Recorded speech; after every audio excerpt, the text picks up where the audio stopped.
Jadi istri itu butuh dimengerti, butuh dipahami.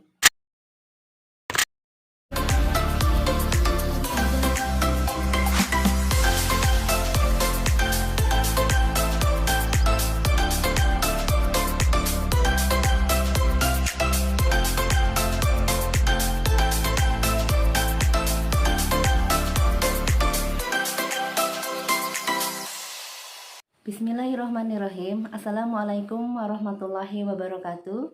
Alhamdulillah kita kembali berjumpa dalam keadaan sehat walafiat. Semoga teman-teman semuanya juga dalam keadaan sehat dan bahagia. Pada kesempatan ini saya ingin sharing tentang masalah rumah tangga ya, yang tidak jauh dari kita. Jadi saya sering menerima curhatan ya dari pasangan suami istri bahwa dia merasa tidak dihargai lagi oleh pasangannya. Kemudian ada juga yang kayaknya nggak cocok deh, udahlah mending bubar saja gitu ya. Nah, kenapa hal ini bisa terjadi? Ini kalau menurut saya ini hal yang wajar ya, yang lumrah dialami. Kenapa? Karena memang pernikahan itu kan perjalanannya tidak sebentar, perjalanannya panjang. Kemudian kita dipersatukan dengan pribadi yang mungkin yang sudah pasti ya berbeda, latar belakang keluarganya berbeda, kebiasaan kita berbeda, tabiat kita berbeda, sehingga banyak perbedaan-perbedaan gitu ya. Nah, bagaimana supaya kita mengeliminir konflik yang mungkin akan muncul dalam rumah tangga? Yaitu sebenarnya kuncinya ya, ini rahasia dari pendahulu-pendahulu kita gitu ya, adalah dengan kita memahami kebutuhan pasangan kita. Nah, yang repot ini masing-masing tidak bisa memenuhi kebutuhan dari pasangannya. Mungkin bukan tidak tahu, tetapi tidak mau. Egonya terlalu tinggi. Nah, kita harus paham apa sih kebutuhan kita masing-masing. Nah, kemudian setelah kita paham kebutuhan kita apa, ya kita bicarakan bersama, diskusi bersama, mencari jalan tengah gitu ya. Kita pun kan tidak bisa begitu saja menuntut dari pasangan mungkin dengan, apalagi dengan marah gitu ya, karena mungkin akan membuat tidak nyaman. Jadi kebutuhan yang asasi dari setiap pasangan itu ada dua, baik suami maupun istri. Nah, ini mungkin yang belum banyak diketahui. Kita uraikan ya sedikit demi sedikit. Sekarang kebutuhan suami dulu. Yang pertama, suami itu kebutuhan utamanya dari istri adalah ditaati ya. Dan itu dalam Islam salah satu kewajiban istri yang utama adalah taat kepada suami. Jadi pekerjaan rumah itu sebenarnya bukan tugas istri. Istri tidak punya kewajiban untuk membereskan rumah, masak. Kewajiban istri itu hanya taat dan menyenangkan suami, kemudian mendidik anak-anaknya. Jadi pekerjaan rumah itu sebenarnya bukan pekerjaan kita gitu ya. Nah, ini yang banyak salah kaprah, kita banyak mengerjakan pekerjaan yang bukan kewajiban kita, tapi kita mengabaikan yang menjadi kewajiban kita. Taat ini selama tidak bertentangan dengan aturan Allah. Jadi taat kepada suami hukumnya wajib selama tidak bertentangan dengan aturan-aturan Allah. Kalau misalnya suami melarang kita sholat, ya kita tidak perlu taat. Suami melarang kita berjilbab, jilbab itu wajib, maka kita pun tidak perlu taat. Jadi ketaatan kita kepada suami itu harus berbanding dengan ketaatan kita kepada Allah. Jangan dilawankan, jangan dibenturkan gitu ya. Nah, kemudian dan ya hasil ngobrol-ngobrol ya, hasil curhat-curhat itu memang yang paling berat adalah taat. Apalagi untuk hal-hal yang mungkin hal-hal yang kecil lah ya, ketaatan itu memang berat gitu ya, sulit untuk dilakukan oleh para istri gitu ya, padahal ini yang utama. Kemudian yang kedua, suami itu butuh dipercaya.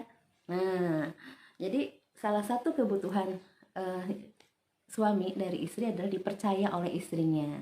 Lalu apa kabarnya para istri? Nah, para istri umumnya adalah curigation gitu ya. Sedikit curiga, cemburuan gitu ya. Itu memang tabiat perempuan. Jadi kita perlu perlu perjuangan supaya kita bisa percaya kepada suami, ya. Jangan sampai mudah suuzon kepada suami, karena akan membuat bagi laki-laki itu ketika dia tidak dipercaya, maka membuat harga dirinya itu seperti dijatuhkan gitu ya.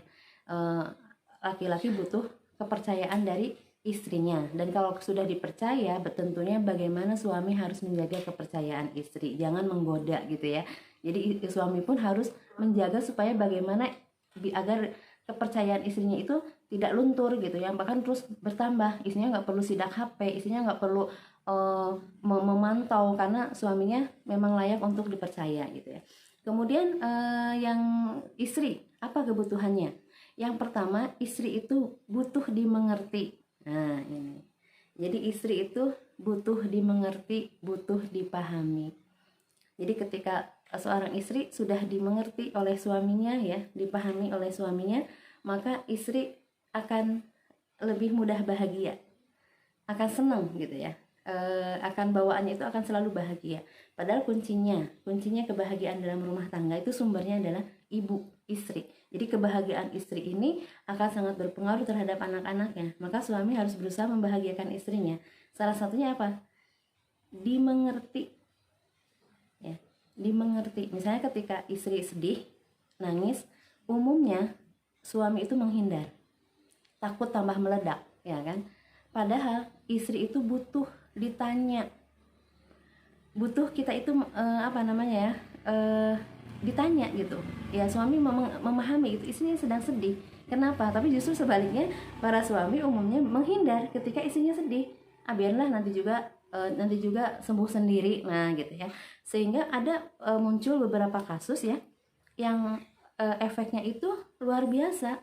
Istrinya mengalami tekanan yang luar biasa ya, karena dia tidak bisa meluapkan emosinya, terus numpuk, akhirnya meledak, dia menyakiti anak-anaknya. Nah, ini tentunya ke kondisi yang tidak diinginkan oleh siapapun, termasuk si istri. Maka pahamilah istri Anda, kemudian tunjukkan empati ya, tunjukkan bahwa Anda berusaha untuk mengerti dia. Yang kedua adalah istri butuh untuk didengarkan. Nah ini, istri senang untuk didengarkan oleh suami, tetapi suami umumnya malas mendengarkan istri kalau bicara. Ya, para suami itu akan tahan ngobrol dengan teman-temannya, tetapi ketika berhadapan dengan istri ada keengganan gitu ya. Ya mungkin karena yang disampaikan oleh istri juga masalah ya, masalah harga cabai lah, harga naik lah, masalah anak lah, sehingga merasa jenuh gitu ya. Nah padahal salah satu kebutuhan yang esensi dari istri adalah didengarkan. Apalagi istri itu punya kebutuhan untuk mengeluarkan kata-kata sehari sekitar 20.000. Coba bayangkan kalau 20.000 kata-kata itu tidak bisa dikeluarkan karena dia seharian di rumah saja, tidak bertemu dengan orang lain, dan dia hanya berharap yang mendengarkan itu suami. Kemudian suaminya nggak mau dengar, maka akan timbul perasaan suami tuh kok nggak perhatian sih, nggak sayang sama saya gitu. Padahal suami bukan nggak perhatian, tetapi suami ya enggan tadi mendengarkan. Maka cobalah untuk para suami untuk mendengarkan istrinya ketika berbicara gitu ya, simak. Dan ketika istri berbicara itu, istri tidak membutuhkan solusi dari suaminya, hanya butuh didengarkan. Maka Anda bisa bermodal kacang ini ya, kelitikan gitu ya. Anda dengarkan saja pandangan Anda ke istri, dengarkan, simak dengan sebaik-baiknya, itu sudah sangat membahagiakan istri. Nah, itulah kebutuhan dari suami istri. Semoga kita bisa menjadi pasangan yang memahami kebutuhan pasangan kita, dan kita bisa membina rumah tangga yang lebih harmonis lagi, lebih baik lagi ke depannya, sehingga dari keluarga kita lahir anak-anak yang bahagia, dan anak-anak yang bahagia ini akan menjadi anak-anak yang sukses. Akhirul kalam, wassalamualaikum warahmatullahi wabarakatuh.